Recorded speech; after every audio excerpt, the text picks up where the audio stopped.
إن الحمد لله نحمده ونستعينه ونستغفره ونعوذ بالله من شرور أنفسنا ومن سيئات أعمالنا. من يهده الله فلا مضل له ومن يضلل فلا هادي له، وأشهد أن لا إله إلا الله وحده لا شريك له، وأشهد أن محمدا عبده ورسوله. أما بعد، فإن خير الحديث كتاب الله، وخير الهدي هدي محمد صلى الله عليه وسلم، وشر الأمور محدثاتها، وكل محدثة بدعة، وكل بدعة ضلالة، وكل ضلالة في النار. أعوذ بالله السميع العليم من الشيطان الرجيم. ولقد آتينا موسى الكتاب فاختلف فيه ولولا كلمة سبقت من ربك لقضي بينهم وإنهم لفي شك منه مريب. سورہ فصلت کی آیتیں ہیں. اللہ رب العزت فرماتے ہیں وَلَقَدْ آتَيْنَا مُوسَى الْكِتَابَ فَاخْتُلِفَ فِيهِ. موسیٰ علیہ السلام کو ہم نے کتاب دی، اس کتاب میں انہوں نے بہت کچھ اختلاف کیا. اول تو اللہ کی طرف سے ہونے پر موسیٰ علیہ السلام کو جھٹلایا کہ ان کی اپنی پج ہے، اپنی تالیف ہے. اور پھر دوسرا معنی یہ بھی ہے کہ اس میں اختلاف کر دیا، یعنی اپنی منمانی بہت سے احکام کو انہوں نے بدل دیا. اس کی شہادت قرآن کریم کی دوسری آیتیں دیتی ہیں. یحرفون الکلم عن مواضعہ ویقولون هو من عند اللہ وما هو من عند اللہ. بدل دیتے ہیں کلمات کو ان کی جگہوں سے، لفظ کچھ اور، تحریف لفظی اور معنوی دونوں تبدیلیاں اللہ تعالیٰ نے ان کو موقع دیا اس کو بدلنے کا، کیونکہ اللہ تعالیٰ نے قرآن کریم کے علاوہ کسی اور کتاب کو ہمیشہ کے لیے کتاب رکھنے اور قانون بنانے کا فیصلہ نہیں کیا. لیکن جب خاتم النبیین محمد صلی اللہ علیہ وسلم پر آخری کتاب قرآن نازل فرمایا تو اللہ تعالیٰ نے فرمایا انا نحن نزلنا الذکر وانا لہ لحافظون. ہم ہی نے اس کو اتارا ہے اور ہم ہی اس کی حفاظت کرنے والے ہیں. تو اللہ کی حفاظت سے یہ محفوظ ہے. قرآن کریم کا ایک حرف بھی، ایک زبر اور زیر حرکت بھی کوئی اس میں فرق نہیں پڑا. جس طرح اترا تھا تر و تازہ اسی طرح تلاوت اس کی جاتی ہے. بعض کلمات کو دو طرح سے حضرت جبریل نے پڑھایا پیارے رسول کو، وہ بھی محفوظ ہے. بعض کلمات کو تین طرح پڑھایا، اس میں زیر زبر کی تختلفو، یختلفون، تختلفون. اللہ تعالیٰ نے جس طرح پیارے رسول کے پاس حضرت جبریل کو پڑھا کر کے بھیجا، حضرت جبریل اسی طرح پڑھاتے تھے اور پیارے رسول اس کو یاد کر لیتے تھے اور پھر صحابہ کرام اس کو یاد کر لیتے تھے. تو لیکن اور دوسری کتابوں کو حضرت آدم علیہ السلام کے بعد نوح علیہ السلام، حضرت ابراہیم علیہ السلام اور بہت سے انبیاء، ہود، سمود، سب لوگ آئے، ہود، صالح. لیکن کسی کی کتاب کا اگر ذکر بھی ہے تو ان کی کتاب کا وجود اس وقت دنیا میں نہیں ہے. صرف توریت اور زبور کے نام سے یا کتاب مقدس کے نام سے جو مجموعہ پایا جاتا ہے وہی صرف اس نام سے کہ یہ یہود و نصارہ کی کتاب ہے محفوظ نہیں ہے، لیکن اس نام سے اس کتاب میں جو کچھ ہے بدلی ہوئی چیز بھی ان کی اسی طرح سے آج کل پڑھی جاتی ہے. خود ان کے ماننے والے اس پر یقین نہیں رکھتے ہیں کہ یہی چیز تھی، یہی الفاظ تھے، یہی احکام تھے جو اللہ تعالیٰ نے نازل فرمائے. ہم ایک مسلمان کی حیثیت سے یہ قسم کھا سکتے ہیں، یقین رکھتے ہیں کہ قرآن کا ایک ایک لفظ اسی طرح نازل ہوا ہے جس طرح اس وقت ہم اس کو پڑھتے ہیں الحمدللہ. اور احکام وہی سب کچھ ہیں جو پرانے زمانے میں تھے، اس میں کوئی تبدیلی نہیں. لیکن ایک عیسائی یا ایک یہودی اس پر قسم نہیں کھا سکتا ہے. خود ان کے آدمیوں نے باقاعدہ اس پر بہت سے ریسرچ کیے اور کھل کر کے کہا کہ یہ وہ کتاب نہیں ہے جو حضرت موسیٰ علیہ السلام پر نازل ہوئی اور نہ حضرت عیسیٰ علیہ السلام پر نازل ہوئی. نبی کریم صلی اللہ علیہ وسلم کے پاس کچھ یہودی آئے، ایک مرد اور ایک عورت نے زنا کیا. ان کی کتاب میں تھا کہ ان کو رجم کیا جائے. یہودیوں کے زمانے میں، اس زمانے میں ان کی توریت میں تھا کہ رجم کیا جائے، لیکن اس کو چھپا کر کے انہوں نے کہا چلو پیارے رسول محمد صلی اللہ علیہ وسلم سے پوچھا جائے، وہ بھی تو نبی ہیں، جیسا کہ اللہ تعالیٰ نے فرمایا ہے کہ آپ کو اسی طرح آپ کی نبوت اور رسالت کی پہچان ان کے پاس ہے جس طرح اپنے بیٹے کو پہچانتے ہیں، یعرفونہ کما یعرفون ابناءہم، لیکن عناد سرکشی سے اس کا اعتراف نہیں کرتے تھے۔ لیکن جب ان کی مطلب براری کا مسئلہ آیا تو کہا وہ بھی تو نبی ہیں، اگر کوئی آسان مسئلہ بتا دیں تو ہم اللہ تعالیٰ کے ہاں ہمارا عذر ہو جائے گا۔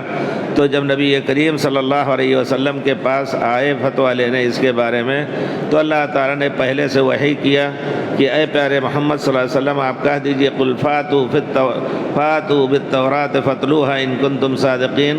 پیارے رسول نے پوچھا کہ تمہارے توریت میں کیا چیز ملتی ہے؟ کہا ہمارے توریت میں ہے کہ ان کا منہ کالا کریں گے، کوڑے لگائیں گے اور ان کو گدھے گھوڑے پر بیٹھا کر کے گھما دیں گے۔ تو اللہ تعالیٰ نے وحی کے ذریعے سے پیارے رسول کو حکم دیا ہے، پیارے رسول کہہ دیجئے فأتوا بالتوریت، توریت لے کے آؤ، اس کو پڑھو، دیکھو کیا ہے اس میں، اگر تم اپنے اس دعوے میں سچے ہو کہ اس میں کوڑے لگانے ہیں۔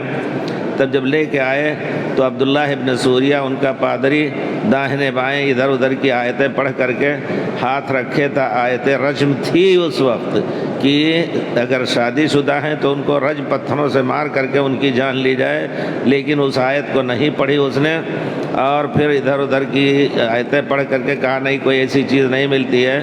تو عبداللہ ابن سلام اسرائیلی یہودی تھے، مسلمان ہو گئے، سچے مسلمان۔ انہوں نے کہا ارفع یدک یا عدو اللہ، اے اللہ کے دشمن ہاتھ اٹھا اپنا۔ ہاتھ اٹھایا تو آیت الرجم تھی، لیکن اس وقت جو موجود ہے ہمارے پاس اس کا نسخہ موجود ہے۔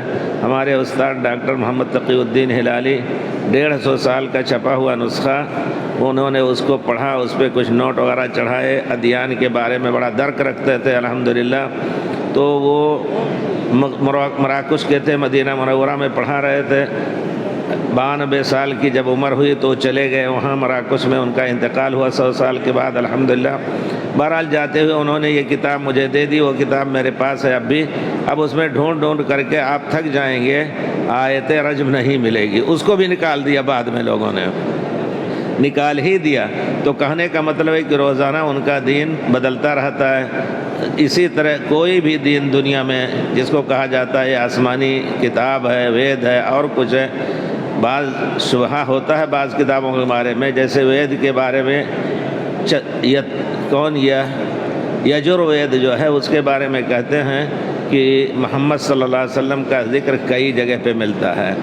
اور ہمارے ایک منشی جی تھے جو سنسکرت کے ٹیچر بھی تھے، پروفیسر ہوئے، انہوں نے، وہ شاعر بھی تھے، انہوں نے باقاعدہ اس کے بارے میں نکال کر کے سنسکرت لفظ میں لکھ کر کے، اور مامد، محمد کے نام سے، محمد کے بجائے مامد، ایک رشی آئیں گے جن کا نام مامد ہوگا، تم لوگ اس کے پیچھے چلنا۔ اسی طرح وہ رشی ایسی جگہ پر جائیں گے جہاں کھجور ہیں، کالے پتھر ہیں، مدینہ کا تصور ہے وہ پورا۔ تو یہ سب چیزیں ہیں، لیکن اب اگر ان کو مانا جائے یہ پرانے زمانے کے انبیاء کی کتاب تھی، لیکن اس میں سب کچھ بدل دیا، شرک بھر دیا، ہزاروں بتوں کو پوجنے والی بات بھی بھر دی۔ تو کوئی کتاب اس وقت ایسی نہیں ہے کہ جس پر اعتماد کیا جائے سوائے قرآن کے۔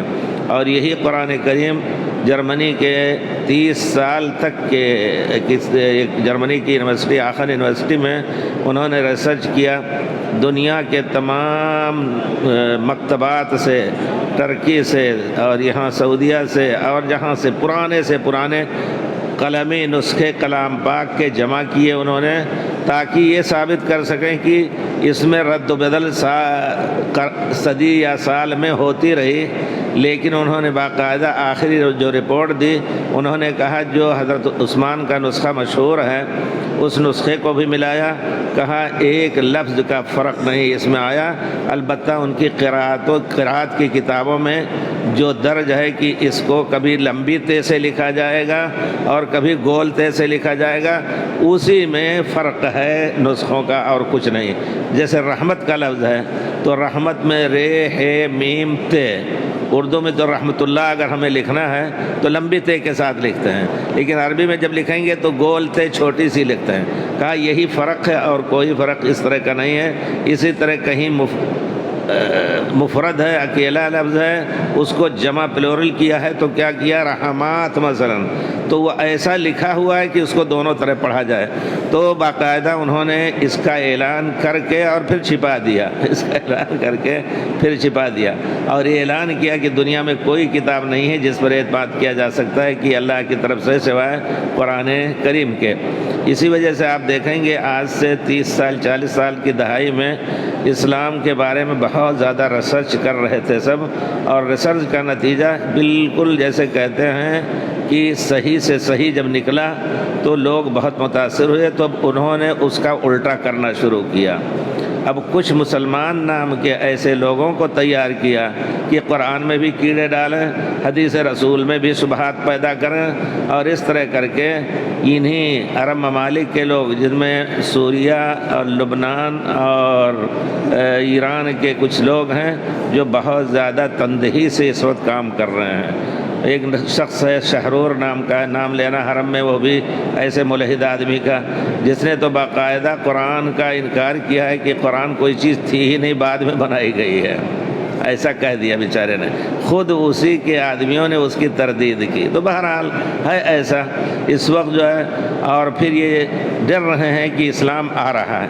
آپ نے سنی ہوگی یہ بات پہلے سے کہ لوگ کہتے تھے، اکنامک والے کہتے تھے کہ آئندہ صدی اقتصاد کی اسلامی صدی ہوگی۔ آج سے 10-15-20 سال پہلے سنتے رہے ہوں گے آپ کہ آئندہ صدی جو ہے اسلامی صدی ہوگی، اسلامی اکنامک فنانسن جو کچھ ہوگا وہ اسلام کے نام سے ہوگا۔ تو اب اس طرح پھر اسی طرح نوجوان ان کے باقاعدہ صبح شام اسلام لا رہے ہیں، لڑکیاں پڑھ کر کے ریسرچ کر کے اسلام لا رہی ہیں، تو گھبرائے بہت زیادہ۔ اب وہ اسلام کو بدنام کرنے کے لیے، مسلمانوں کو بدنام کرنے کے لیے ہزار ہتھ کنڈے استعمال کرنے لگے۔ کوئی بھی حادثہ ہو، صرف کلام پاک میں کچھ ایسی آیتیں ہیں جس کو سمجھنے کے لیے سمجھنے والا سمجھ سکتا ہے کہ اس میں انصاف کی بات کی گئی۔ اللہ تعالیٰ نے فرمایا ہے وَقْتُلُوهُمْ حَيْثُ ثَقِفْتُمُوهُمْ وَأَخْرِجُوهُمْ مِنْ حَيْثُ أَخْرَجُوكُمْ، جنہوں نے تمہارے اوپر ظلم کیا اور تمہیں نکالا تمہارے شہر سے، ان کو جہاں پاؤ قتل کرو۔ انصاف کا تقاضا ہے کہ انہوں نے ہمیں مارا ہے، ہمارے لوگ ہمیں بھگایا ہے اپنی دھرتی سے، جہاں ہماری پیدائش ہوئی، جہاں ہم بڑھے پلے، جہاں ہمارے باپ دادا ہمیشہ تھے، وہاں سے ہمیں بے دخل کیا، تو اب ان کو پاؤ جہاں بھی قتل کرو۔ اس کے علاوہ ہے دوسری تعلیمات میں ہے کہ قاتلوا ولا تقاتلوهم عند المسجد الحرام حتى يقاتلوكم، مسجد حرام کے پاس اگر تم سے جنگ کریں تبھی ان سے جنگ کرو، ورنہ جنگ نہ کرو۔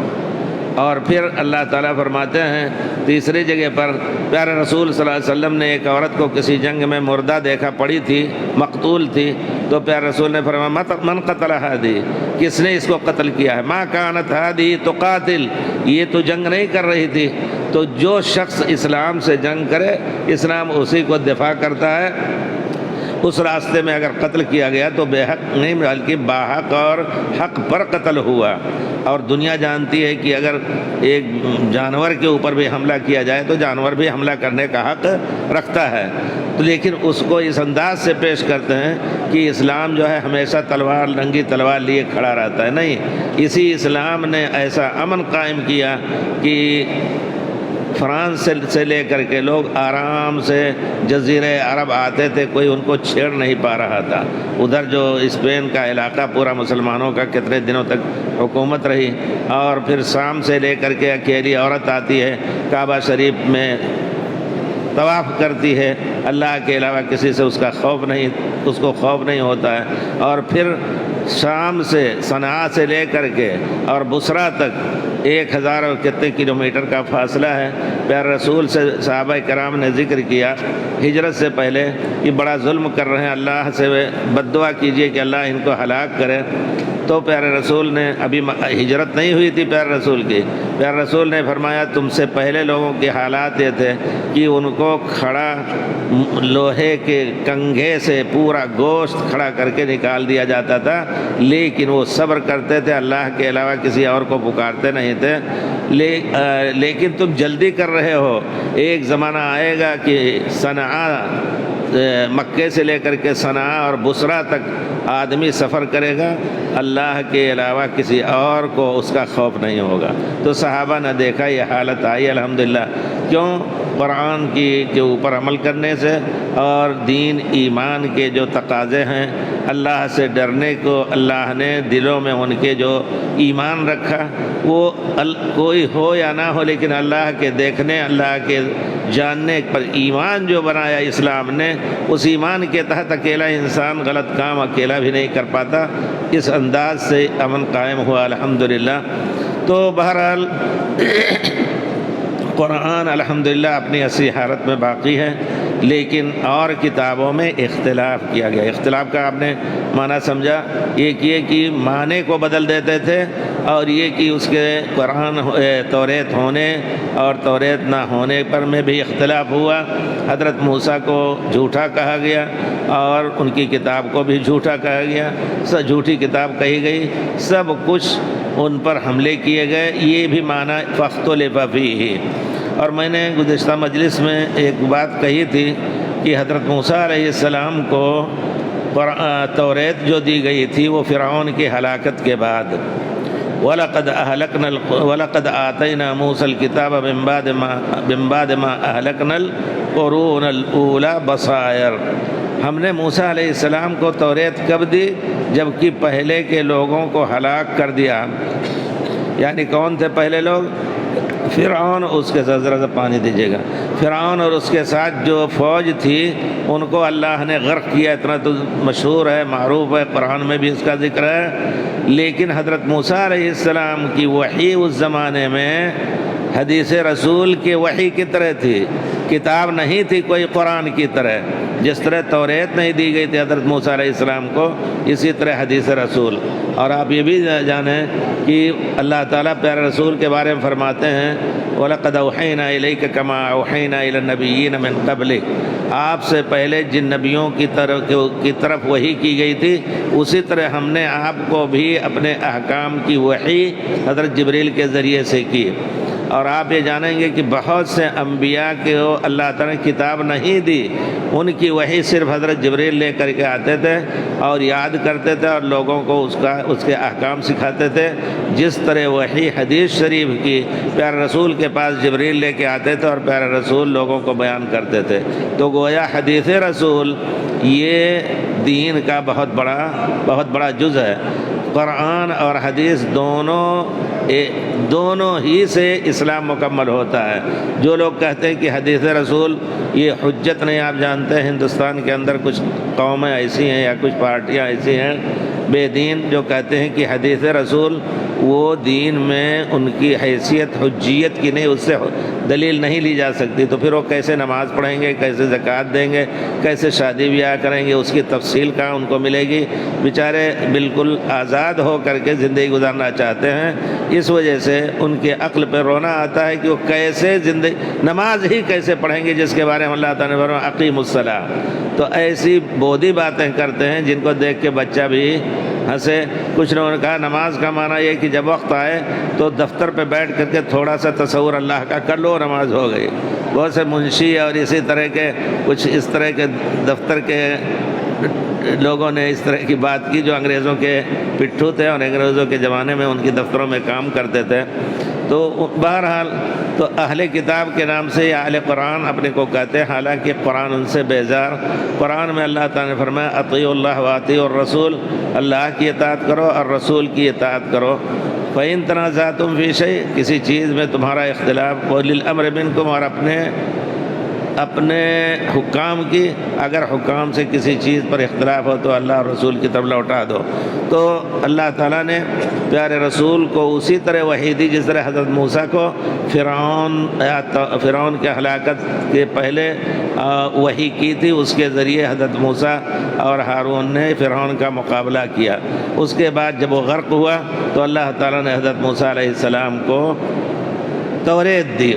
تو کہنے کا مطلب یہ ہے کہ جو لوگ کہتے ہیں کہ حدیث رسول جو ہے وہ حجت نہیں، مجھے بڑا رونا آیا اس دن، ایک بزرگ نے کہا کہ آپ لوگ اہل حدیث کہتے ہیں اپنے کو، کہ حدیث کی بہت سی ایسی احادیث ہیں جس پر عمل نہیں کیا جا سکتا۔ کیوں نہیں کیا جا سکتا ہے؟ کہتے کھڑے ہو کر کے پیشاب کرنا، یعنی گویا حدیث کی اہمیت ان کے یہاں یہی رہ گئی کہ بس پڑھو اور اس پر عمل کرنا ضروری نہیں ہے۔ کیوں نہیں؟ آپ کی نظر میں وہ حدیث لے کے آئیے جس پر عمل ممکن نہیں ہے۔ کہتے ہیں کھڑے ہو کر کے پیشاب کرنا، حدیث شریف میں ہے، اور اس طرح کی بات بہت بڑے گناہ کی بات ان کے حق میں ہو جاتی ہے جو حدیث کی تحقیر توہین اس طرح کر رہے ہیں کہ اس پر عمل نہیں کیا جا سکتا۔ کیوں نہیں عمل کیا جا سکتا؟ صحیح حدیث ہے، پیارے رسول آئے کسی قوم کے کوڑے کرکٹ کی جگہ جس کو گھور یا مزبلہ کہتے ہیں، آئے اور کھڑے ہو کر کے پیشاب کیا، صحیح روایت ہے، کھڑے ہو کر کے پیشاب کیا۔ تو کھڑے ہونے کی شرط یہ بتائی گئی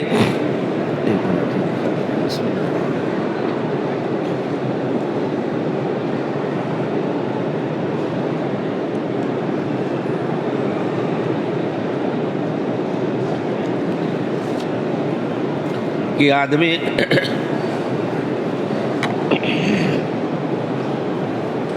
اونچی جگہ پر ہو اور پھر ایسی جگہ پہ نہ ہو جہاں ہوا کے ذریعے سے یا چھینٹے زمین سے ٹکرا کر کے اس کے کپڑوں پر پڑے، تو پیشاب کرنے میں کوئی حرج نہیں ہے۔ یہ بھی پیارے رسول کی ایک بہت بڑی رحمت ہے۔ یقیناً ہم خود میں آپ کو بتاؤں کہ 10 سال سے میرا آپریشن ہے، دونوں گھٹنوں کا چینج ہے، الحمدللہ۔ کوشش کرتے ہیں کہ فرض نماز کسی طرح سجدہ کر کے پڑھیں، لیکن عام طور پر نفل جو ہے کرسی پہ پڑھتے ہیں۔ اب آپ جانیں کہ بیٹھنے میں یا جو عام باتھ روم ہوتا ہے اس میں بیٹھنے میں تکلیف ہوتی ہے، اور جو کموڈ ہوتا ہے اس میں کھڑے ہو کر کے پیشاب کرنے میں ہمارے لیے آسانی ہوتی ہے۔ دوسری کہ اگر بیٹھیں بھی تو صفائی وغیرہ یونیورسٹی میں ہو، گھر سے کہیں بھی نکلے تو ان سب چیزوں کا سامنا ہوتا ہے، تو اب کیسے ہم وہاں اپنی ضرورت پوری کریں؟ کھڑے ہو کر کے پیشاب آرام سے کر کے، چھینٹا پڑنے کا بھی خطرہ نہیں ہوتا ہے، اس میں آپ حوض میں کریں گے الحمدللہ۔ تو بھائی نے جو کہا میں خود ایسا کر لیتا ہوں الحمدللہ، اور میں جانتا ہوں کہ پیارے رسول صلی اللہ علیہ وسلم نے اپنی امت کے لیے یہ آسانی دی ہے، اس پر ہمارے لیے عمل کرنا جائز ہے بوقت ضرورت۔ تو کہتے ہیں کہ نہیں، حدیث پر کیسے عمل ہو جائے گا؟ کہ بہت سی احادیث ہیں جس پر عمل ممکن نہیں ہے۔ کیوں نہیں ممکن ہے؟ ہم خود کر لیتے ہیں انشاءاللہ، ہم ایک حدیث کے طالب علم رہے ہیں الحمدللہ۔ اسی طرح کہتے ہیں بہت سی احادیث جو ایک دوسرے سے ٹکراتی ہیں، کیسے عمل ہوگا؟ اس طرح ایک مسلمان بات کر کے یقیناً کفر تک پہنچ سکتا ہے۔ اس وجہ سے امام ابن خزیمہ کے سامنے کسی نے کہا تھا کہ 2 حدیثوں میں ٹکراؤ ایسا ہوتا ہے کہ اس کو سمجھا نہیں جاتا، تو کہتے ہیں جس کسی کے پاس 2 حدیث ایسی ہو جس میں دونوں میں کے معنی کی توضیح نہ ہو پا رہی ہو، میرے پاس لے آئے، میں اس کو سمجھا دوں گا کہ کیسے اس پر عمل کیا جا سکتا ہے۔ اب مثلا حدیث شریف میں ہے، پیارے رسول نے فرمایا لا عدوى ولا طیارہ۔ بات حدیث کیا یہ ایک اہم چیز ہے، کیونکہ بہت سے لوگ اس عقیدہ رکھتے ہیں کہ حدیث رسول جو قرآن کے علاوہ ہے، بخاری مسلم اور کچھ، ان سے دلیل لینا صحیح نہیں ہے دین میں، ان پر عمل کرنا ضروری نہیں ہے، صرف قرآن ہی ہے۔ اسی وجہ سے اپنے کو قرآنی کہتے ہیں، اہل قرآن۔ اس وجہ سے میں اس پر زیادہ زور دے رہا ہوں۔ تو انہوں نے کیا میں کہہ رہا تھا؟ بخاری اور مسلم کی صحیح احادیث میں ہے، لیکن لا عدوى ولا طیارۃ، نہ چھوت چھات ہے اور نہ بدشگونی ہے۔ چھوت چھات کوئی چیز نہیں ہے۔ یہ کہیں کہ آدمی بیمار تھا، اس بیمار کے پاس دوسرا صحیح الجسم تندرست آدمی گیا تو اس کے جانے سے بیماری منتقل ہو گئی اس کے اوپر، پیارے رسول نے اس کا پورے طور پر انکار کیا ہے۔ لا عدوى، اس کا وجود ہی نہیں ہے۔ تو جب بیان کر رہے تھے تو صحابی آئے، کہتے ہیں یا رسول اللہ یکون البعیر کالغزال، کہتے ہیں کہ ہمارا اونٹ جو ہے ہرنی کی طرح خوبصورت رہتا ہے، لیکن اذا خالط الاجرب، بیمار اونٹ کے ساتھ جب ملتا ہے تو وہ بھی بیمار ہو جاتا ہے۔ اس کے ادوا سے بیمار ہو جاتا. تو پیارے رسول نے فرمایا اچھا یہ بتاؤ پہلے کو کس نے ادوا دیا تھا؟ جب پہلا اونٹ جس کو کہتے ہیں اس کے ملنے سے دوسرا بیمار ہو، پہلے کو کہاں سے بیماری آئی؟ تو وہاں چپ ہو گئے. تو گویا اللہ نے بیماری پیدا کی پہلے میں، اسی طرح نہیں دوسرے میں پیدا کی. اگر یہ ہوتا کہ بیمار کے ساتھ ملنے سے تندرست آدمی تندرست جانور بیمار ہو جائے گا تو ڈاکٹر ہمیشہ بیمار ہو جاتے صاحب. رات دن ایسے خطرناک بیماریوں میں اور آتے ہیں کہ وہ بیچارے روزانہ ایک بیمار ہوتے، لیکن نہیں ہوتے ہیں. زیادہ ناک باندھ لینے سے تو کچھ ہوتا نہیں ہے. تو کہنے کا مطلب یہ ہے. اچھا یہ ایک حدیث ہے. پھر دوسری حدیث ہے فر من المجذوم فرارک من الاسد. پیارے رسول نے یہ بھی کہا ہے کہ اگر کسی کو اللہ تعالیٰ محفوظ رکھے تمام بیماریوں سے، اور خاص طور پہ سیء الاسقام جو بیماریاں گھن والی ہیں، لوگ گھن کرتے ہیں اس سے، تو اگر کسی کو کوڑھ کی بیماری ہے تو پیارے رسول نے فرمایا کہ اس آدمی کے اتنی دور بھاگو جیسے تم شیر سے بھاگتے ہو. اس سے ملو جلو نہیں، اس کے پاس بیٹھو نہیں. یہ معنی ہے. یہ بھی حدیث صحیح ہے، لیکن صحیح بخاری کی روایت لا ادوا یا زیادہ افضل ہے. تو دو طریقے ہیں ائمہ کے. کہتے ہیں جو سب سے صحیح حدیث ہے اس پر عمل کیا جائے گا، لیکن دوسرے ائمہ نے بلکہ اکثر ائمہ نے معنی یہ بیان کیا ہے کہ چھوت چھات کی کوئی اصلیت نہیں ہے.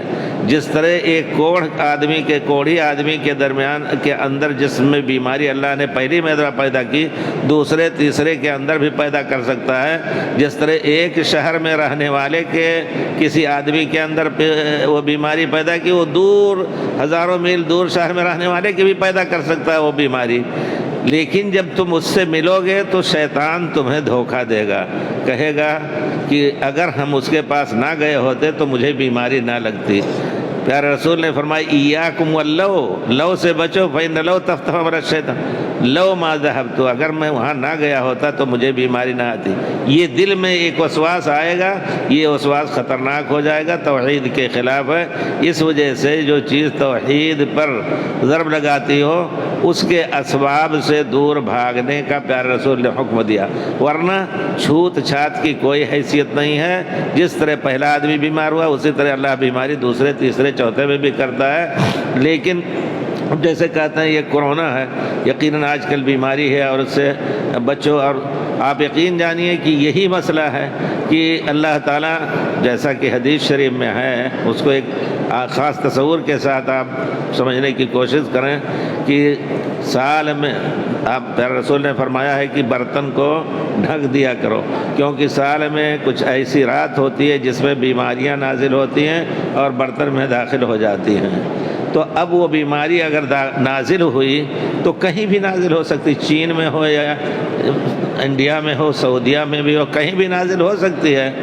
تو وہ نازل ہوتی ہے ایک خاص انداز سے اور وہ بیماری پھیلتی ہے، نہ کہ کسی اس ایک دوسرے کے ہاتھ سے لگنے یا اس کے پھونک سے یا اور کچھ. اب مجھے بار بار لوگ کہتے ہیں ماسک پہنو، مجھے اچھا نہیں لگتا ہے. کہتے ہیں تم جو ملتے ہو حج میں اور ہمیشہ حاجی لوگوں اور باہر کے لوگوں کے ساتھ رہتے ہو، اس کی وجہ سے تمہارا گلا ہمیشہ پھنسا رہا ہے. میرا پھنسا رہا ہے انشاءاللہ، لیکن ہم یہ یقین نہیں رکھتے ہیں کہ ان کی وجہ سے ہمیں انشاءاللہ اس کا اثر ہوتا ہے. لیکن بعض مرتبہ اب لوگ یہی کہتے ہیں تو دل میں ایک کھٹکاتا ہاں ہو سکتا ہے، لیکن بس وہیں جا کر کے رکنا پڑتا ہے کہ نہیں انشاءاللہ اللہ نے چاہا تو نہیں ہوگا، اللہ نے چاہا تو ہوگا. کتنے ہمارے بھائی رات دن مل کر کے بیٹھتے ہیں، رہتے نہیں ہوتا ہے. تو کچھ لوگ جو ایک مسلمان کی حیثیت سے اگر کوئی ایسا کہہ رہا ہے کہ حدیثیں آپس میں ٹکراتی ہیں ان پر کیسے عمل ہوگا، صرف فقہ ہی پر عمل ہو سکتا ہے، یہ بھی بہت بڑی بے ادبی کی بات ہوئی. پیارے رسول اور پورے دین اسلام کے ساتھ بے ادبی ہو رہی ہے. آپ یہ کہیں کہ قرآن اور حدیث اصل دین ہے اور ہمارے تمام ائمہ نے اسی کو سمجھنے کی کوشش کی. جہاں حدیث رسول ملے وہیں ان کا بھی مذہب ہے، کیونکہ انہوں نے اعتراف کیا کہ ہو سکتا ہے مجھے حدیث رسول نہ ملی ہو. امام احمد بن حنبل، امام بخاری، ابو حنیفہ سب نے یہ بات کہی ہے. امام شافعی کہتے ہیں کہ اگر مجھے تمہیں کوئی حدیث میرے قول کے خلاف ملے تو میرے مرنے کے بعد بھی سمجھو کہ میرا مذہب حدیث کے مطابق ہے، میرے مرنے کے بعد۔ سبحان اللہ، صاحب کہتے ہیں کہ وہی میرا مذہب۔ لیکن امت نے یہاں بہت بڑی غلطی کی، ہر ایک نے امام کو ایسا بنا لیا کہ ان کی یہ حدیث کیوں نہیں ان کو پہنچے گی۔ پوری دنیا جانتی ہے کہ اس زمانے میں اس طرح کے ایک دوسرے سے ملنے ملانے اور کا کوئی آسان طریقہ نہیں تھا، لمبے سفر ہوتے تھے۔ جا کر کے صحابی حضرت عبداللہ ابن مسعود بصرہ میں، کوفہ میں بیٹھ گئے اور فلاں بصرے میں بیٹھ گئے۔ اب جو لوگ دور سے وہاں سے آتے تھے علم لینے، انہی کے پاس وہ احادیث ان کی ملتی تھیں، اور دوسرے لوگ جو یمن میں ہیں، شام میں ہیں، اگر نہیں آئے حضرت عبداللہ ابن مسعود کے پاس، کچھ احادیث ان کے پاس تھیں، ان سے وہ حدیث اوجھل رہے گی۔ اب جب اجتہاد کریں گے تو غلطی ہو سکتی ہے، اور حدیث رسول خاص اس موضوع پہ مل جاتی ہے۔ اور اس کی واضح مثال یہ ہے کہ آج کل کے زمانے میں بتاؤں سبحان اللہ کتنی بڑی نعمت ہے، اس نعمت سے امت فائدہ نہیں اٹھا پا رہی ہے کہ پوری دنیا کی کتابیں حدیث رسول کی اور دوسرے فن کی بھی کتابیں زمین نے نکال کر کے پھینک دیا ہے۔ اب اس کے فوٹو ایک سی ڈی میں ہزاروں سبحان اللہ کتابیں، اور آج سے 1200 سال پہلے کی کتابوں تک کے فوٹو ہمارے سامنے موجود ہیں، جو کہ بڑے بڑے علماء، ہندوستان کے بڑے بڑے علماء بیچارے ترستے تھے دیکھنے کے لیے، سنتے بھی نہیں تھے کہ اس نام کی کوئی کتاب ہے۔ آپ کو بتاؤں یہ مولانا عبدالرحمن مبارک پوری رحمۃ اللہ علیہ جو تحفۃ الاحوذی لکھے ہیں، ان کے پاس اس زمانے میں تہذیب التہذیب نہیں تھی۔ تہذیب التہذیب ایک کتاب ہے جس میں اگر ہم ترمذی نے کہا حدثنا حناد بن السری حدثنا قتیبہ، تو ان کا ترجمہ دیکھنے کے لیے، اور ترجمہ یہ بھی ایک بہت بڑا معجزہ ہے اسلام کا کہ صرف حدیث رسول کے پہچاننے کی وجہ سے لاکھوں آدمیوں کا ترجمہ ان کا پیدا ہوئے، اور کہاں کہاں علم لیا، کس شیخ سے لیا اور کس شیخ کے پاس پہنچے تو ان سے ملاقات نہیں ہوئی، اور حدیث منقطع ہو جائے۔ یعنی عجیب باریکیاں جو ہیں، آپ سوچیں گے جس طرح جہاں تک سوچ سکتے ہیں ان سب پر بحث ہے۔ تو وہ کتاب ان کے پاس نہیں تھی، تو بہت سی چیزوں کو دیکھنے کے لیے۔ اسی طرح ثقات ابن حبان ایک کتاب ہے، اس میں بھی ترجمہ ہے۔ جو لوگ اعتماد کے راوی ہیں، حافظہ والے، کچھ انہوں نے اپنی رائے سے ایسے لوگوں کو بھی ذکر کیا جو ثقہ نہیں لیکن ذکر کیا، وہ کتاب بھی نہیں تھی۔ ڈیاواں میں، پٹنہ کے قریب ڈیاواں، جو مولانا شمس الحق عظیم آباد پٹنہ کے ڈیاواں میں رہتے تھے، بہت بڑے رئیس تھے، ان کے پاس بہت کچھ کھیتی اور بہت کچھ مکتبہ، الحمدللہ اپنا پورا سرمایہ مکتبہ خریدنے میں، دور دور سے کتابیں منگانے میں، فوٹو، اس وقت فوٹو کا زمانہ نہیں تھا، لکھواتے تھے باقاعدہ۔ پٹنہ میں جا کر کے دیکھی خدا بخش لائبریری میں، اس میں لکھا ہے کہ یہ کتاب ہم نے اتنے لیرہ، سوری لیرہ یہ ترکی اور یہ سب لفظ لیرہ ہی بولتے تھے ریال کی طرح، اتنے لیرہ میں ہم نے فلاں کے لیے اس کو مکتبہ ظاہریہ دمشق سے نقل کیا ہے۔ سبحان اللہ، تو نقل کراتے تھے۔ تو جب ضرورت پڑتی تھی مولانا عبدالرحمن مبارک پوری کو، اعظم گڑھ کہاں ہے یو پی میں، جاتے تھے بہار میں سفر کر کے 250-300 کلومیٹر، کچھ اپنے جو کچھ لکھے رہتے تھے وہاں ایک ہفتہ بیٹھ کر کے ان کتابوں سے پورا کر کے پھر آتے تھے، پھر جاتے تھے۔ اب وہ کتاب بچہ ہاتھ میں لیے گھوم رہا ہے، تہذیب التہذیب ہو، تقریب التہذیب ہو، تہذیب الکمال ہو، مغلطائی ہو، الکاشف لابن الذہبی ہو، میزان الاعتدال ذہبی کی ہو، اکمال یعنی ایک نہیں ہزاروں کتابیں۔ تو یہ کہنا کہ نہیں ہمارے امام کے پاس وہ حدیث نہیں پہنچی ہوگی، نہیں پہنچی ہوگی یقیناً۔ اب دیکھیے کل ہی میں ایک ڈھونڈ رہا تھا، کل کے درس میں عربی میں اتنی باریک چیزیں حدیث سے مل جاتی ہیں کہ مسئلہ آ جاتا ہے کہ دو آدمی نماز پڑھ رہے ہیں تو آدمی جو ہے دوسرا وہ کہاں کھڑا ہوگا؟ ایک امام ہوگا اور داہنے طرف اس کے مقتدی ہوگا، تھوڑا پیچھے رہے گا یا آگے رہے گا؟ کون آگے رہے گا؟ مذاہب کی کتابوں میں لکھا ہے کہ چونکہ یہ ایک مقتدی ہے اس وجہ سے تھوڑا پیچھے رہے، اس کی ایڑی کے پاس اس کا یہ کیا نام ہے پیر کی انگلی ہو، یعنی پیچھے رہے۔ تو تو یہ چیز میں الحمدللہ بچپن سے یہی بتایا گیا ہے کہ قرآن حدیث کے مسائل ڈھونڈو، مل جائیں گے انشاءاللہ۔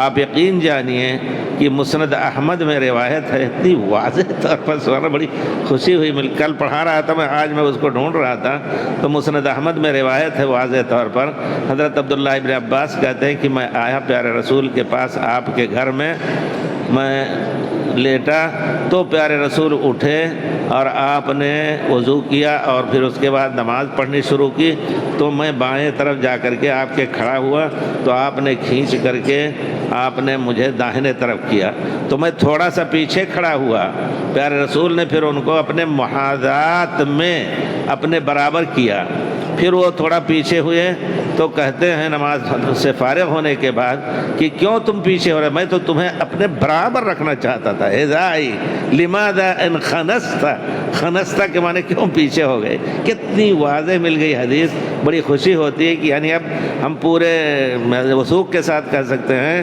کہ امام اور مقتدی داہنے طرف اگر کھڑا ہے تو پیچھے نہ کھڑا ہو، بالکل کندھے سے کندھا ملا کر کے، اور عورت اگر ہے تو ظاہر بات ہے اگر اپنی بیوی بھی ہے تب بھی وہ پیچھے کھڑی ہوگی۔ تو یعنی احادیث رسول الحمدللہ اتنی جامع احکام اب مل جاتے ہیں اس زمانے میں، جو کتابیں نکلی ہیں ان کے ذریعے سے، کہ بہت سی کتابیں، بہت سی احادیث ان ائمہ کو نہیں پہنچی تھی۔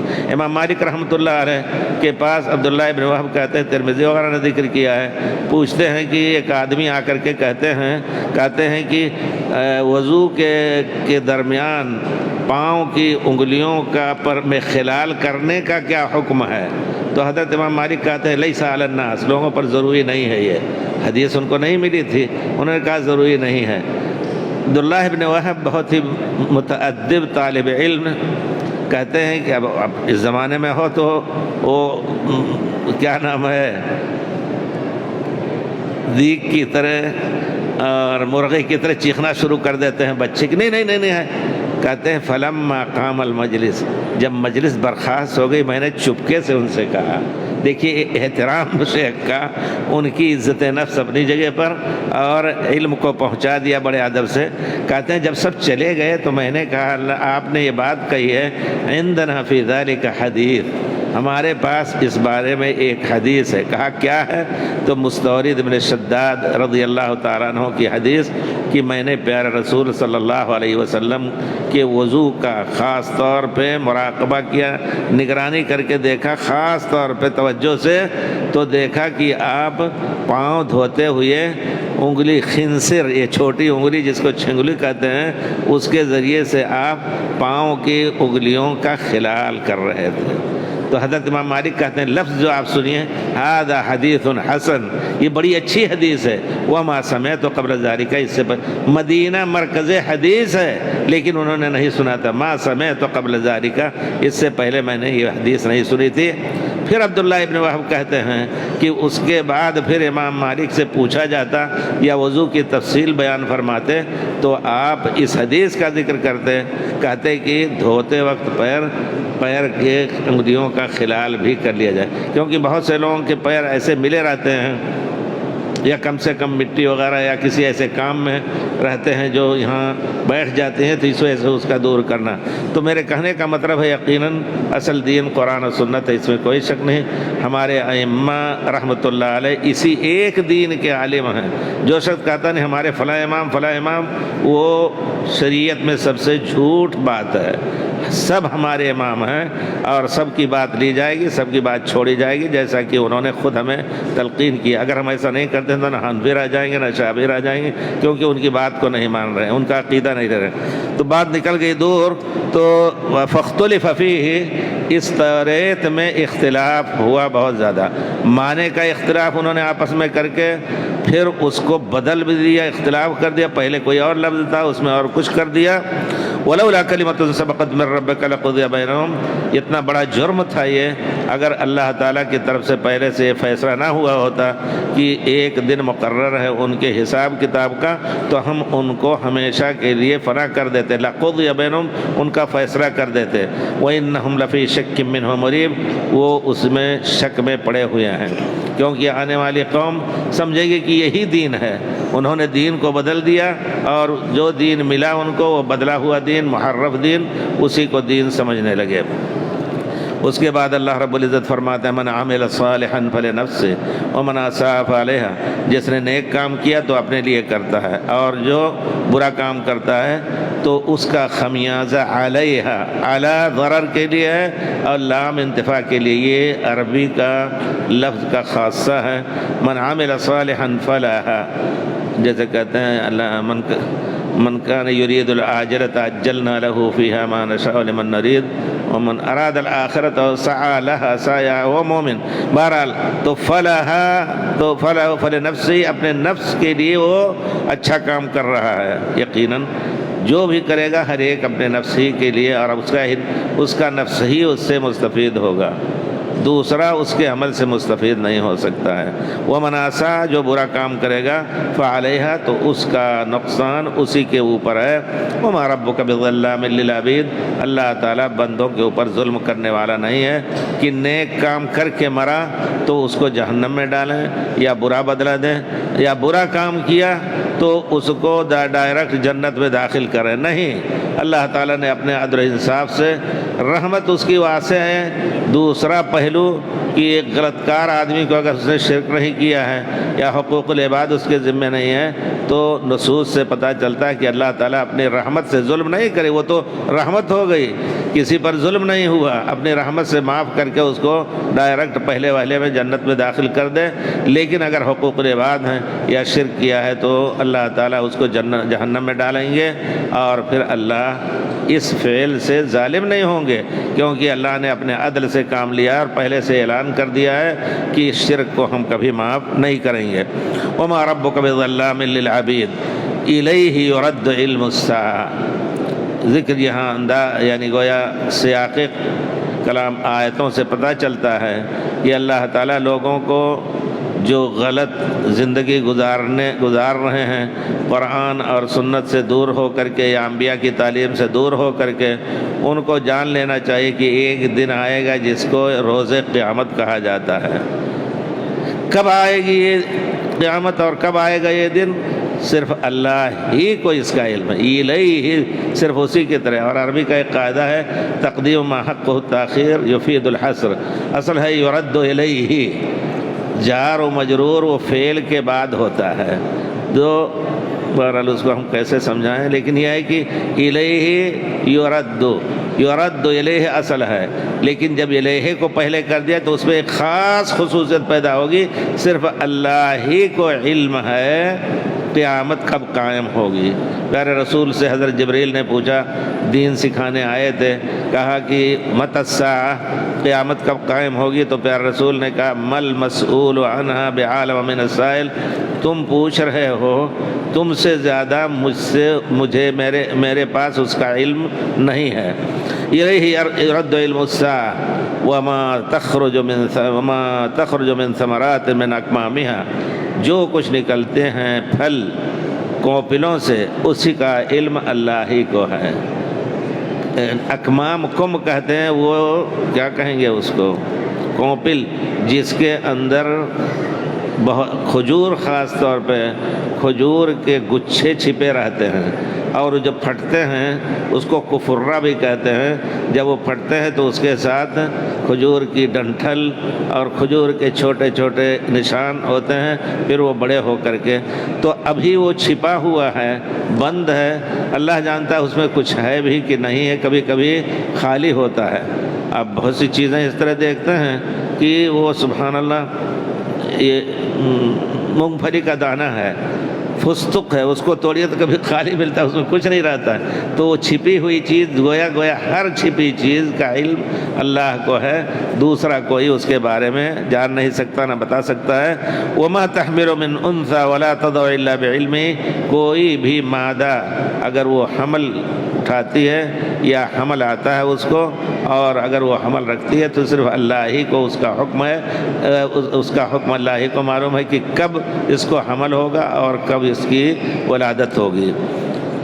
اب آپ کہہ سکتے ہیں کہ نہیں، حمل کو تو معلوم کر لیتے ہیں لوگ کہ فلاں تاریخ تک حمل ہو جائے گا، کوئی ضروری نہیں ہے، تمام تمام ذرائع موجود ہیں لیکن حمل نہیں ہوتا ہے.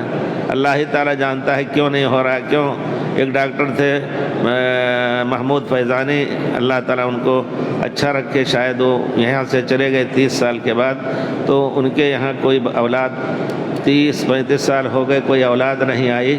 اچانک بیوی کے پیٹ میں درد ہوا تو گئے جب ڈاکٹر کے پاس، کہا 5 مہینے کا بچہ تڑپ رہا ہے. اچھا، بڑے خوش ہوئے بیچارے.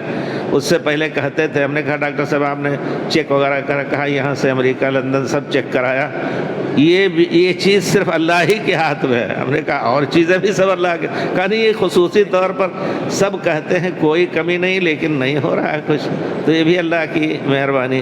اللہ تعالیٰ جانتا ہے کہ کون سی عورت کب حامل ہوگی، کون سا جانور کب حمل اس کو ہوگا اور کیوں نہیں ہو رہا ہے. وَلَا تَضَعُ إِلَّا بِعِلْمِهِ، اللہ کے علم کے ساتھ ہی وہ حمل اس کا پیدا ہوتا ہے. کیسا ہوگا؟ زندہ ہوگا، مردہ ہوگا، ناقص ہوگا، کامل ہوگا. وَيَوْمَ يُنَادِيهِمْ أَيْنَ شُرَكَائِي قَالُوا آذَنَّاكَ. وصلی اللہ علیہ خیر خلقہ محمد. انشاءاللہ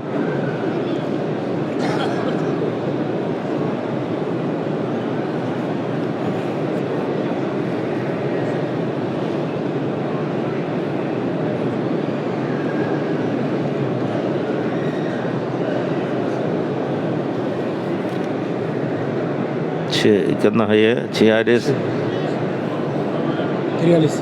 44 46. آج 13 ہے. 14 یعنی 14 کی رات.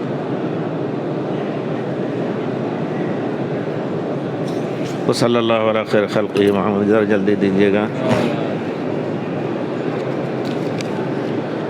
بھائی پوچھ رہے ہیں، جان ہوئے علم کے باوجود، جان ہوئے یعنی جانتے ہوئے علم کے باوجود داڑھی بالکل جڑ سے کٹواتا ہے، اس کے لیے قرآن حدیث میں کیا حکم ہے؟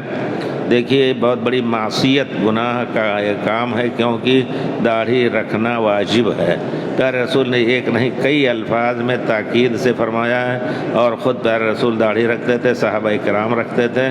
لوگ کہتے ہیں کہ یہ داڑھی ایک عادت ہے، بس سنت نہیں ہے. اس کا معنی یہ ہے کہ قرآن حدیث کو سے آنکھ بند کر کے وہ یہ بات کہہ رہے ہیں. کوئی بھی کہے، مصر کے بہت سے علماء کہتے ہیں ایک عادت تھی پرانے زمانے میں، ابو جہل وغیرہ بھی رکھتے تھے، تو اس عادت کے تحت نہیں. بہت سی عادتیں ایسی ہیں جن کو پیارے رسول نے شریعت بنایا. بہت سی عادتیں ایسی ہیں جو پیارے اپنی طرف سے نہیں، اللہ کی طرف سے بنایا. اس وجہ سے علماء نے، آپ کتاب فقہ کی کتابیں کہ چاروں مذاہب کی دیکھیں، اس میں باقاعدہ کہتے ہیں کہ جو شخص داڑھی کو مڈاتا ہے وہ فاسق ہے، اس کی شہادت گواہی کچہری میں قبول نہیں کی جائے گی. اور بہرحال یہ حقیقت ہے. ایک نہیں، آف اللحا، اوف اللحا، داڑھی کو بڑھاؤ. آفو کہتے ہیں جیسے گھاس وغیرہ کاٹنے کو کہتے ہیں، اگر نہیں کاٹت کہتے ہیں آفت یعنی بڑھ گئی. تو اسی طرح اس کو چھوڑ دو. اوفو اللحا، پورے طور پر داڑھی رکھو. ارخو اللحا، داڑھی کو لٹکا دو، نہ کہ اتنی چھوٹی رکھیں کہ وہ وہیں چپکی رہے چمڑے کے اندر. نہیں، یہ سب مسائل ہیں، سب کو اکٹھا کر کے سمجھنا چاہیے. امام نماز میں قرآن کی آخری سورت پڑھتا ہے. قرآن کی آخری سورت کون سی ہے؟ وہ الناس. اور دوسری رکعت میں سورہ بقرہ سے پڑھتا ہے. کیا ایسا کرنا ٹھیک ہے؟ جائز ہے، لیکن افضل یہ ہے کہ ترتیب سے، قرآن کی ترتیب سے پڑھیں. لیکن بعض روایتوں میں آیا ہے پیارے رسول نے پہلے آخر سے پڑھا پھر بعد کی پڑھا. انشاءاللہ جائز ہے، لیکن اکثر آپ کا فعل مبارک تھا کہ ترتیب سے پڑھتے تھے. اس سے نماز کے باطل ہونے وغیرہ کا نہیں سوچا جا سکتا ہے، فتویٰ نہیں دیا جا سکتا. ایک آدمی دیکھا عمرہ کرتے ہوئے اس کے بال بہت لمبے تھے، کیا وہ عورتوں کی طرح کٹوائے گا؟ اس کے لیے قرآن حدیث میں کیا حکم ہے؟ نہیں، وہ بات صحیح کہہ رہے ہیں، عورتوں کی چوٹیاں ہوتی ہیں، اور مرد کے لیے ایک ہے، جائز ہے. اس طرح عرب میں رکھتے تھے، پیارے رسول کے زمانے میں بھی رکھتے تھے. پیارے رسول نے اس کی تقریر فرمائی، یعنی اس کو آپ نے باقی رکھا. لیکن جب عمرہ کرے گا تو پیارے رسول کے بال لمبے تھے، آپ نے مڈائے، یا پورا کٹانا پڑے گا یا مڈانا پڑے گا؟ پورا کٹانا پڑے گا، مڈانا پڑے گا. عورتوں کی طرح تھوڑا سا نہیں کاٹنا ہے. اس میں کوئی ہمارے خیال سے اختلاف کی بات نہیں ہے کسی مذہب کی. کسی مسلمان بھائی کا کام آنا کتنا ثواب ہے؟ پیارے رسول نے فرمایا کہ ما کان واللہ فی عون العبد ما کان العبد فی عون اخی، اللہ بندے کا مدد کرتا ہے جب تک بندہ اللہ کے بندوں کی مدد کرتا ہے۔ اس وجہ سے انسان کو ہمیشہ ایک دوسرے بھائی کی مدد کرنی چاہیے۔ دوسری بات ہے واجب بھی ہے، یہ نہیں کہ آپ کسی کو ضرورت کے تحت اس کی ضرورت ہے، آپ کو طاقت ہے کہ آپ اس کی مدد کر سکتے ہیں لیکن نہیں کیا۔ المسلم اخو المسلم، اور ایک روایت میں حق المسلم علی المسلم، ایک مسلمان کا بھائی ہے، لا یظلمہ ولا یخذلہ، اس پر ظلم نہیں کرتا ہے اور نہ وقت ضرورت اس کی مدد چھوڑتا ہے، مدد کرتا ہے۔ اس وجہ سے وہ مدد بھی واجب ہے۔ ضرورت کے تحت گناہگار ہوگا آدمی اگر نہیں کر سکتا ہے، جا رہے ہیں خدا نخواستہ، گاڑی الٹی کوئی پڑا ہوا ہے، تڑپ رہا ہے، آپ خراٹے سے گزر گئے، اس طرح دیکھ رہے ہیں کہ وہ تڑپ رہا ہے، جائز ہی نہیں ہے، ضروری ہے کہ اٹھ کر کے اس کی مدد کریں، اس کو نکالیں، پانی پلائیں اور کچھ کریں، تشہد پڑھائیں، جو کچھ ہو۔ یہ سب بہت سے مسائل ہیں۔ بہرحال ہاں، جس چیز کی طاقت نہیں، لا یکلف اللہ نفسا الا وسعہا، اللہ تعالیٰ مجبور نہیں کرے گا جس چیز کی طاقت نہیں۔ نماز میں امام رکوع میں گیا، ایک آدمی میرے ساتھ کھڑا تھا، وہ رکوع میں نہیں گیا، جب امام رکوع سے کھڑا ہوا تو آدمی رکوع میں گیا، کیا اس کی رکعت ہو گئی؟ نہیں۔ آپ سجدہ یا رکوع یہ رکن ہیں نماز کے، اگر آپ نے امام کے ساتھ رکوع نہیں کیا، امام کے بعد کیا، امام سے پہلے کر کے اٹھ گئے تو وہ رکعت باطل ہوگی، دہرانی پڑے گی۔ جی، یہ ہے اس کے بارے میں۔ سجدہ بھی اسی طرح اگر امام کے ساتھ نہیں ملا تو پھر وہ رکعت دہرانی پڑے گی۔ یہ جو ائمہ کرام کی تقلید یہ کب شروع ہوئی؟ اس سے پہلے اسلام میں اس کا کوئی تصور تھا؟ بالکل نہیں تھا، کوئی تصور نہیں تھا، بلکہ ائمہ کے زمانے میں جو روح پھیلنی شروع ہوئی تقلید کی تو انہوں نے منع بھی فرمایا۔ امام ابو حنیفہ رحمۃ اللہ علیہ کا انتقال 150 میں ہوا اور ولادت 180 میں، تو اس درمیان آپ 20 سال کی عمر تک علم وغیرہ حاصل کرتے رہے، پھر آپ کے علم کا چرچا ہوا، اس سے استفادہ کیا لوگوں نے۔ تو جب یہ دیکھا کہ لوگ آپ کی بات بڑی سختی سے پکڑ رہے ہیں تو کھل کر کے انہوں نے کہا کہ دیکھو ابو یوسف یعقوب، میری ہر بات کو نہ لکھا کرو، کیونکہ آج کی بات کہہ کے کل میں اس سے رجوع کر سکتا ہوں اگر دلیل اس کے خلاف ملی۔ تو یہ تصور شروع ہو چکا تھا، ائمہ نے ہر ایک نے منع کیا۔ امام مالک کہتے تھے کل واحد کل یؤخذ من قولہ ورد، ہر ایک کی بات لی جائے گی، ہر ایک کی بات رد بھی کر دی جائے، الا صاحب هذا القبر، قبر مبارک کی طرف اشارہ کر کے کہ پیارے رسول کی قبر کے علاوہ، پیارے رسول کے علاوہ کسی اور کی بات کو نہیں قبول کیا جائے گا پورے طور پر، اور نہ لوٹایا جائے گی پیارے رسول کی بات کو۔ عمرہ اور حج اور نماز قبول ہونے کی نشانی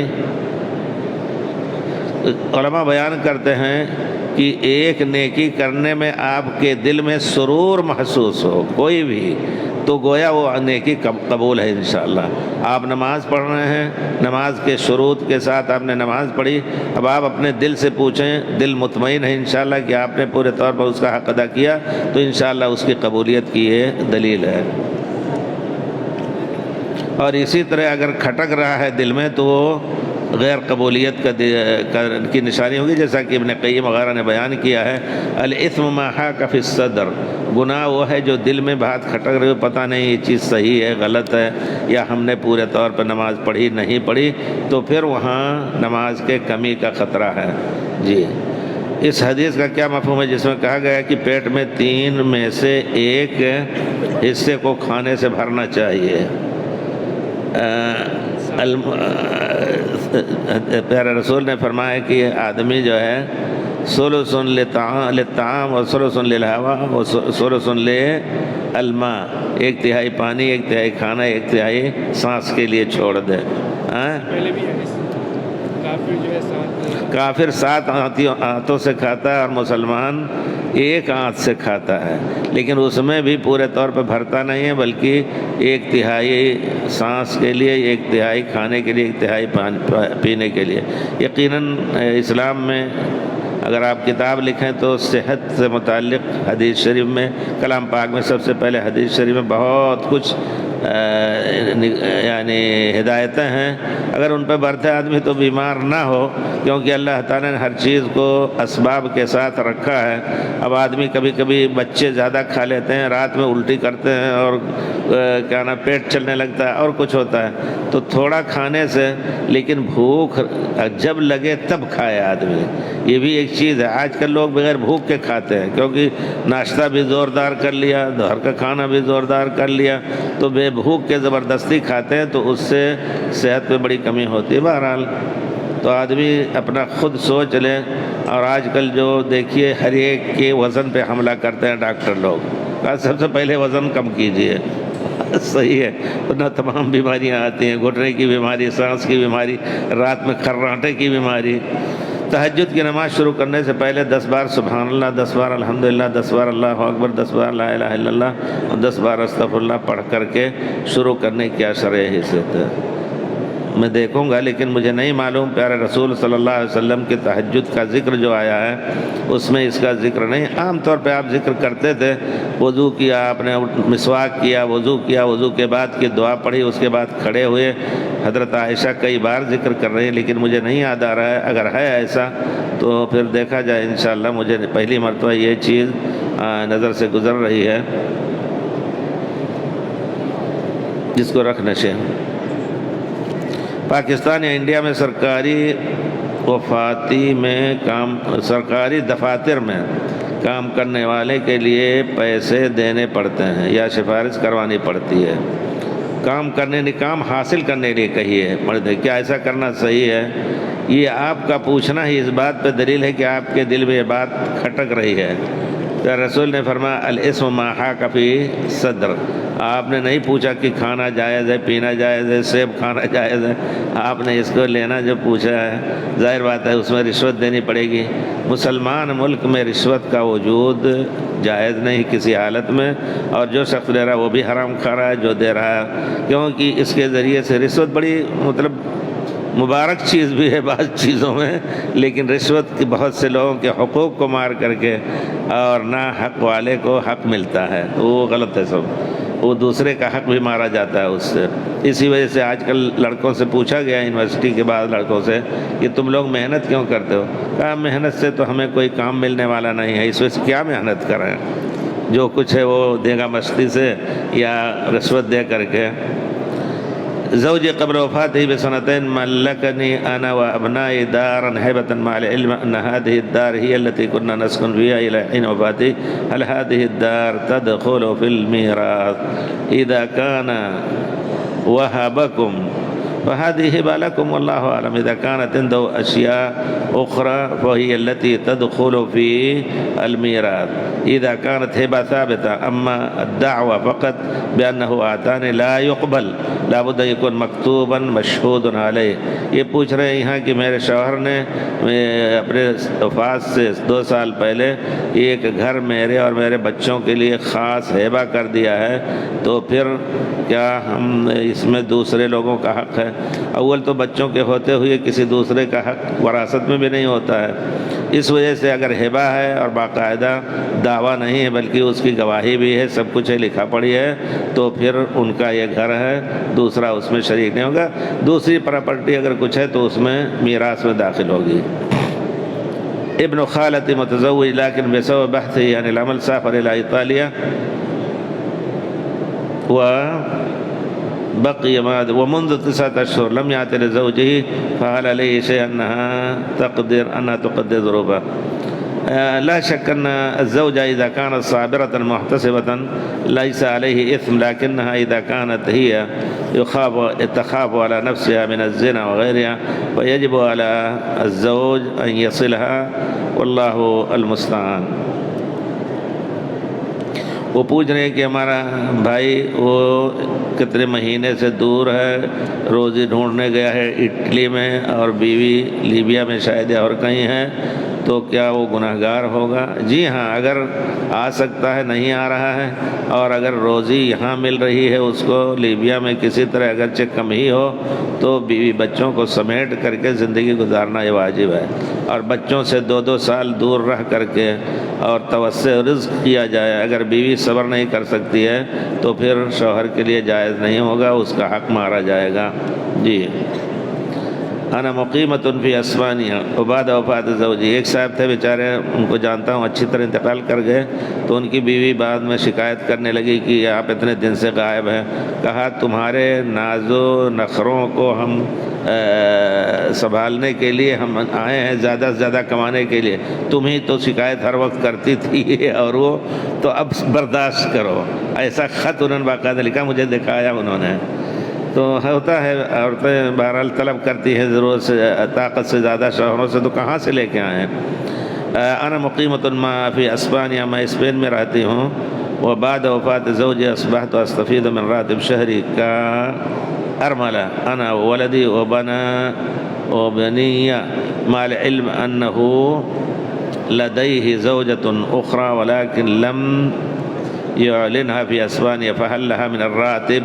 ہاں یہ کہہ رہی ہے نعم لها حق لأنها زوجة وإن كان أخفاها عنك لكن لها حق من الراتب ولها النصف الظاهر ولك النصف، لكن الأولاد لهم حق في هذا، فلا بد أن يكون لو ما كان الأولاد لك ولها أولاد فكل واحد على حسب عددهم إن شاء الله يستفيدون من الراتب، وإن كان لم يعلن وهو ثبت لديك أنه زوجة أخرى أو أنها زوجة أخرى له، پوچھ رہے ہیں کہ میرا شوہر جو ہے میں انتقال کر گیا، بعد میں پتہ چلا کہ ایک اور بیوی سے شادی کیے ہوئے تھا، لیکن اس نے اعلان نہیں کیا، کیونکہ باہر کے ملکوں میں دو سے شادی کرنا جرم ہے، تو مجھے حکومت نے اس کے پنشن کو ہمارے نام اور ہمارے بچوں کے نام الاٹ کیا ہے، اور ہم ہی لوگ لے رہے ہیں، تو کیا اس بیوی کا بھی حق ہے؟ شرعی طور پر بیوی کا بھی حق ہے، اس میں اس کو حصہ ملنا ہے۔ نسائی کے اخبرني ابراہیم بن یعقوب قال حدثنا زید بن معاویہ بن صالح حدثه وحدثني ازهر بن سعید قال له العرازي شامی عزیز الحدیث عن عاصم بن حمید قال سألت عائشہ ما كان رسول اللہ يفتتح قیام اللیل، یہ کسی نے حکم لگایا ہے اس پر کہ نہیں؟ حدیث صحیح ہے نا، روایت صحیح ہے انشاءاللہ۔ ازہر بن سعید يقال له الحرازي شامی عزیز الحدیث عن عاصم بن حمید انشاءاللہ۔ تو ہے روایت میں آیا ہے کہ پیارے رسول قیام اللیل کو کان رسول اللہ صلی اللہ علیہ وسلم یفتتح قیام اللیل قال سألتنی عن شیء ما سألنی او سألتنی عن شیء، حضرت عائشہ کہتے ہیں تم نے ایک ایسی چیز پوچھی کہ کسی نے اس کا سوال نہیں کیا، تو کان یکبر عشرا، یہ افتتاح قیام اللیل کے وقت یہ تھا، نہ کہ اس سے پہلے۔ آپ نے جو بھی کیا ہے، کیا کہا ہے، آپ نے کہا پہلے تہجد کی نماز شروع کرنے سے پہلے نہیں، یہ اللہ اکبر تکبیر تحریمہ کہنے کے بعد جس طرح اللہم باعد بینی سبحانک اللہم وبحمدک پڑھا جاتا ہے، یہ دعا پڑھتے تھے تکبیر تحریمہ کے بعد، نہ کہ پہلے۔